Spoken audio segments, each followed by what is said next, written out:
Kay Adams, my idol, welcome. We are so beyond thrilled to have you. I mean, I Yes, look up to you in so many ways. But how has your first 2 weeks of the NFL season been?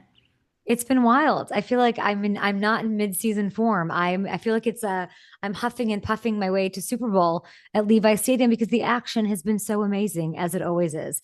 So I love that. I like that I'm your idol. It's like Amelia Earhart, Tom Brady, Kay Kay Adams. That Adams. makes sense. That makes sense, Lily. It makes sense. Of course. Congrats on all of your success. The NFL season is unbelievable so far, and it started in Sao Paulo. With Yes. what better way? Global audience, YouTube, making history. Let's go. And like Taylor's fiance on the field. Like, what better storylines can you get? I saw him on the field warming up before that game. Got to say he came and said hi to us. He was so nice to me and Cam Newton and the whole YouTube desk. Yeah. Thought I'd have a chance to interview him post game, but it was not their night. Not their night. It's so true. The thing about Travis Kelce is Taylor called him the human exclamation point, right? And I have seen him from afar and like took a quick selfie from him. But isn't that like a really accurate description? Wouldn't you say that's accurate? A human exclamation. Taylor said that on New Heights, Yes. and the best part of that, of course, is Jason being like, "That's exactly that's all I need to point to." Lily is Jason, his brother, his Yeah. reaction. Has known him his whole life. Yeah, I would say like my when I think of and see and look at Travis Kelce, he is exactly as advertised. Mm, He is who you see that he is. yeah. Every time I've ever been around him, anything I've ever heard. So yeah, that's very nice. And it's so exciting. And I'm so I happy know. for them. I know. I mean, the celebrity NFL player relationships this season kind of popping off. Oh, yeah. Okay. So who do we have? It's official Madison Beer, Justin Herbs, right? Like they're Yes, yes, they are official. The paparazzi pics dropped. I actually think it is behind his success. okay. She's driving the success. Now, usually, and I like that we have this cultural shift because in the past, Yep. these highly scrutinized NFL relationships, and I don't know, for new listening, viewers, well, I don't know how you say viewers, audience, whatever, Followers. your community. There was a time where the leading ladies next to the leading men were blamed It's for true. the bat. I'm talking rhymes with Schmissel and Schmom Schmady. Okay. Mm-hmm. We're It's talking Aaron Rodgers and Schmilivia Schmott. Like there were moments where they got grief for things. And now I love that it's like, oh no, they're like leading to the success of these guys. right. And Madison Beard does. I'm just happy for Justin because he deserves it. He's like the greatest catch. So great. I'm excited. Yes, and then Stephon Diggs and Cardi B announced that they're expecting. Is that true? It's That's true. out It there in the dropped this world. morning. And then Ice Spice and Sauce Gardner. I know. It's just, Who's next? it's so good. It's such a merge of my worlds. Lily, who should be like, who's next? Who's next? Who is an eligible bachelor in Oh, the league? let me think. Oh my gosh. We need like Tate McRae to date someone. Who's she dating? Is she still with that? I think she's single. She is single right now. Okay, so that's what let's work that, engineer it backwards. I like it. And guys, let us know. Comment below. Yeah. Comment below who is Tate McRae dating in the NFL. Oh my gosh, I don't know. Let me Well, get back. we'll think. We'll think. We'll Um, set. so we love Justin. We love Travis. Who else do you love to interview? Who else, when you see on your sheet that you're going to speak to, are you excited about? I think it's always fun to get a quarterback because there's only 32 and they're so heavily scrutinized and everything is, they have to really be careful about what they say more than really anybody because it travels the furthest. It's more, it's such a unique position among all sports, like the quarterback role. So yeah, if I see Patrick Mahomes on my sheet, I'm freaking out. Yeah. I'm really it's like it hits another gear of like, oh man, I want to be super thoughtful and super well researched and ask the right stuff. So I'm talking to Patrick is always really really fun because he is honest and transparent and he just like motivates me in a weird way. I really think I enjoy the interviews most where I feel inspired walking away. But like you mentioned Justin Herbert, that's really great. And I really like the rookies. I got a soft spot for talking to the young players who don't really know what to not say yet. Yep. And so they're finding their way and they have this like something about them that makes me remember why I love my job so much. I love that. I also think they have no ego yet. They're so new and green and just excited to be there, which is Yeah. so fun. I love the rookies. Tell me about a rookie that you have your eye on this year. Emeka Ibuka. Mm, Okay, people. Emeka Ibuka is this unbelievable wide receiver. And so usually, like, here's the vibe. You go to these training camps and they're getting ready with their new teams. Nobody ever gives love to the rookie. You're the rookie. You got to like earn your stripes. You got to yeah, work hard. You never want to make a rookie feel out loud, at least, like that they're the man, they're crushing it. I went down to Tampa Bay and Baker Mayfield, their coach down there, Todd Bowles, Mike Evans, who's been in the league for a million years, they're all like, no, he's so freaking good, Kate. And I'm like, this is weird. You guys are putting too much pressure on him. Like it's weak. He's a rookie. And what he's crushing it through 2 weeks. He's like absolutely unbelievable. So fun to watch. Great catches. Isaac Tesla is this kid in Detroit. That's kind of like if you go to the bar and start talking about Isaac Tesla, it's great. He's making these crazy one-handed catches. He's on the Detroit Lions. He's from Michigan. He's like very schmoopy about the team. It's all very cute. I love it. How about a coach? Who do you like to interview? Which coaches? Oh my gosh, they're all it's like that's like really actually a very, very hard question. My favorites right now to Sean Payton is always interesting. Of course. The Denver Broncos head guy in charge because he is so intense. They're all so intense, but he's got like madman energy. He's got Ooh, like offensive genius maniac energy, which I love. yeah, I'm trying to think. I think my favorite, I'll give you the division of my favorite coaches. How about that? please. Everyone's going to say AFC West because it's like Andy, who's amazing, and I love him, and Of then course. Jim and all that, and Pete, great. I'm going to go NFC North. These coaches in the NFC North, they love each other, but they hate each other. It's so strange that they like all kind of come from the same place, but like LaFleur wants to nuke Ben Johnson and he did. And then they all, and then you have like this sweet Kevin O'Connell who's like Captain America out there and the wherever Captain America would decide to buy a house, which is Minnesota, and live this nice life. And he's just the sweetest and like wants the best for everybody. But then you have like Dan Campbell, such characters, and Yeah. they like each other, but they're so heavily scrutinized. Like last week, I'm watching Ben Johnson walk up to Dan Campbell, like, are they gonna? What's their dap up gonna be? And like everything's under a microscope, and they're so brilliant, and Yeah. the way that they work is so fast paced that I would say interviewing all four of them and trying to get my questions in about the other coaches is really fun. Oh, I love it. Okay, last question about the current NFL season. Then I want to go straight into you and your story. But storylines, I mean, they're popping off all over the place. We already have so many quarterbacks injured, out, like Joe's toe, what is happening? So terrible. But what storylines are you following? What's getting you excited for week 3? Yeah, the backups, that's what a downer, right? But those Right. are kind of fun games because then you Yeah. get to see, the Jake Brownings of the world. And like I'm looking at even just with that storyline, what's going on in San Francisco, right? Mm. That's a contending team. Mac Jones is there, but his coach wanted Mac Jones in the draft. There were whispers of that. And now he's kind of crushing. So what does that mean? Does that mean like I like those storylines because they're easy to root for? Like Mac Jones, could he be a starter in the NFL? He has this because of an injury to the quarterback, this opportunity to go out there and show 32 teams and millions of fans, I'm that guy. Next year, when y'all are making these decisions, bring me in. I can be your quarterback. Yeah. So that's a storyline I really love. I think right now, at this point of the season, I'm just looking at like the complete teams. Hmm. Like which teams have it going on. And the Chargers come to mind in the AFC. They are so great. And everyone's talking about Herbert and Madison Beer effect. I get that. But Madison Beer isn't affecting that offense.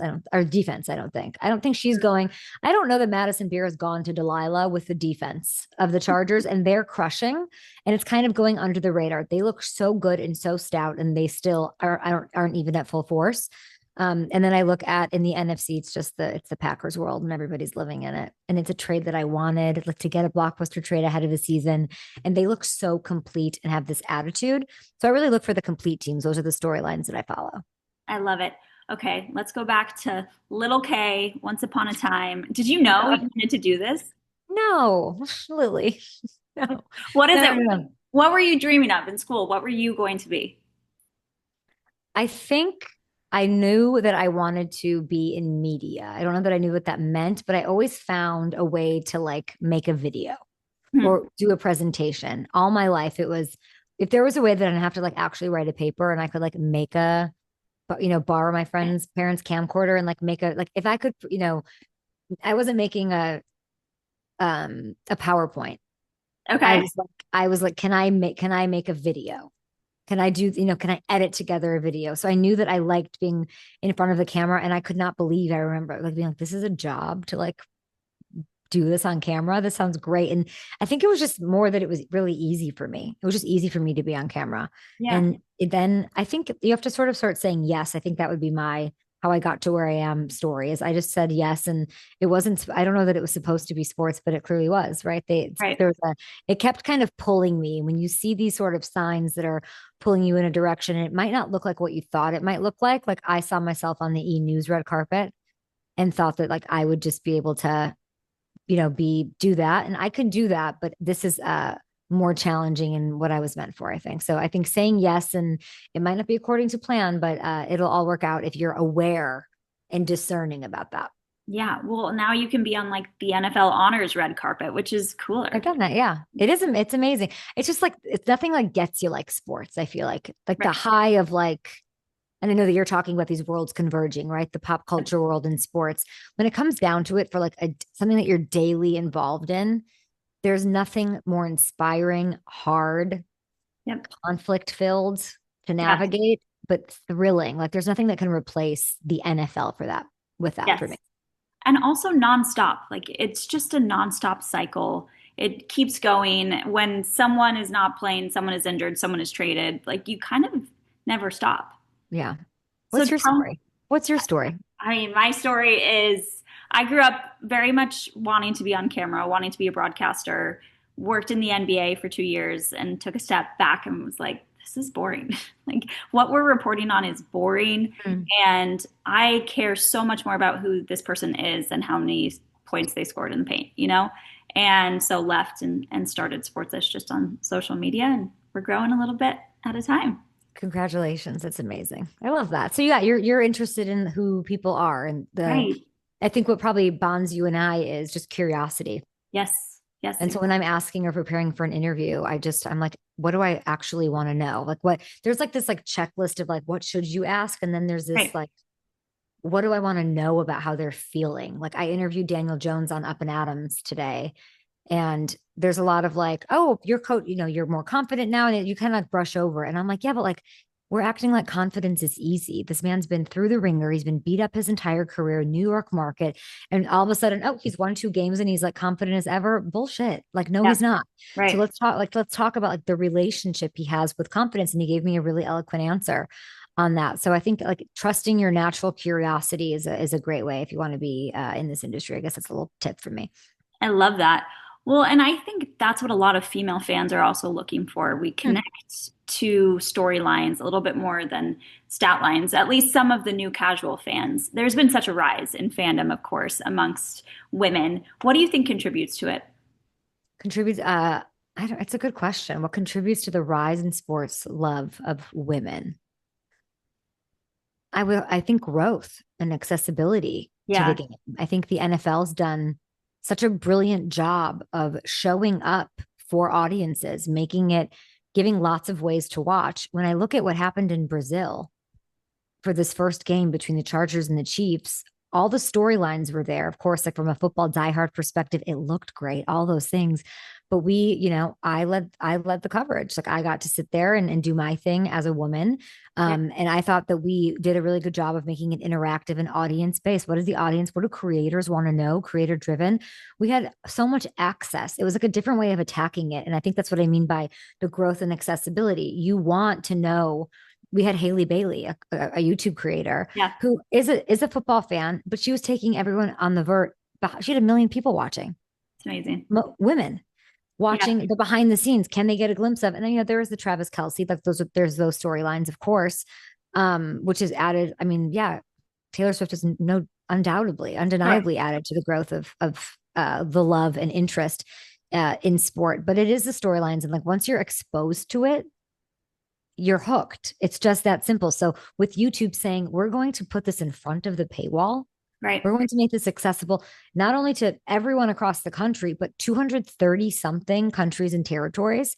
It was awesome. And it worked, right? Over Yeah. 17 million views, concurrence, all that stuff that's like for somebody else. But like I was so proud of that, proud of bringing it to as many people as possible. which I think women obviously a big part of that. Right. And obviously, this is just like the tip of the iceberg for YouTube and sports. What do you think is coming down the pipeline for that You, partnership? you said it, sister. Like Just more. more. And I feel like when with working with YouTube, they're so fast. Yeah. It is a, there's not, it's not like a cumbersome situation. And I really think that like YouTube, the way I would like describe them and working with them and like what they're about, they're just the life of the party. I love If that. there's something going on, YouTube is there. There's a YouTube presence, there's a YouTube. And the way that like they attack things from like every angle with you and me in mind, the people who are watching and consuming Yeah. is there's no limit to, and I hope that I hope that there's more experiences like this. But I think like that's like it made a lot of sense to me in bring brought being like the project being put in front of me. It's like, yeah, it's like a party in Sao Paulo. Of course they want to be a part of that. Like this moment, this like connecting moment. We have so few of those Right. nowadays. And that's another reason I think women are being and people in general are being drawn to sports because there's so few unifying. All of our eyes are on one thing and not splintered on other stuff. Yes. That's what football has always been. And YouTube is like sort of recognizing that, but also doing these like watch alongs where other people, creators can invite their audiences to experience it. It is so impressive and it is so good for the sport. So it was really cool to be a part of. Oh, I love it. And you killed it. I was watched, Thanks. of course, and you did such a good job. Thanks. I think what else is so cool about football is that it's real. Like sport is unplanned. And in this world of like AI and the fact that we can get groceries delivered to our doorstep by just going online, like sports is actually something that brings people together in real life. Do you feel that way too? Yeah, I mean, it is. And it's sort of been sacred for like decades and over a century, like truly over a century. So, yeah, it's a nice moment. And I think the more, the merrier. Yeah. I'm of that. Like, I love YouTube getting in on this. I hope that they keep getting in on this as it was such a huge, huge, huge success, a history making night on YouTube. So I'm excited to like see what else is on the menu. And it's so nice that we have a commissioner and a leadership group at the NFL that's just like they want to grow the game. Yeah. We have so many more international games. We have so much more that just they're doing. YouTube and flag football is so fun just to like understand what the need to reach new audiences in the way that they're doing it. The NFL's in great hands. Yes, totally agree. Okay, talk me through your week. Like, I'm just thinking through, we've got Thursday night football starting tomorrow and then a weekend full of games. Like, what does a week for Kay look like? Um, it's a tough question to answer because it's never routine. I can say like last week, I'll use last week in this example. I did my show. I did my show like I have a 5 day week hour show. So you're prepping for that. You have to watch games all day Sunday, then on Monday, then on Thursday. Help with guests and figuring all that. I have a great team over at FanDuel that are so supportive and help me. And then I ran, I had a last minute opportunity for a couple of things to go to New York during Fashion Week. Yeah. Hopped on over there. I did a little Premier Lacrosse League action while I was out there because a couple of my friends and colleagues were crushing with that. So I added a different sport to my plate Fun. last week, which was fun. It was so fun. It was great. And it was ahead of their championship game, which was a huge, huge success. So I ran to New York for a couple of nights. On the way back, I was on a flight back from New York to LA on Friday. And I said, oh my gosh, the restaurant's open. 1587 Prime is here. And Yes. I was honored, honestly, to be invited to go check it out. So I stopped in Kansas City. On my way back, I spent the night in KC trying all of the menu items at 1587 Prime, all of the drinks, ladies, the alchemy, Okay, which is a amazing. nod to Taylor Swift, as we all know. There's a cool drink called the Showtime on the menu. It's like the Patrick Mahomes drink on the cocktail menu. I don't know if you've seen it yet, but there's like Coors Light in it and coffee and like total Amazing. weird. It's like a concoction that it's like if a Long Island iced tea won a Super Bowl, that's what it would taste like, and it's awesome. So everybody has to go. Okay, amazing plug. Amazing week of events. You're amazing. Thank you so much for taking the time to sit down with us. And yes, please let me know when you're back in New York. I would love to get to know you in person.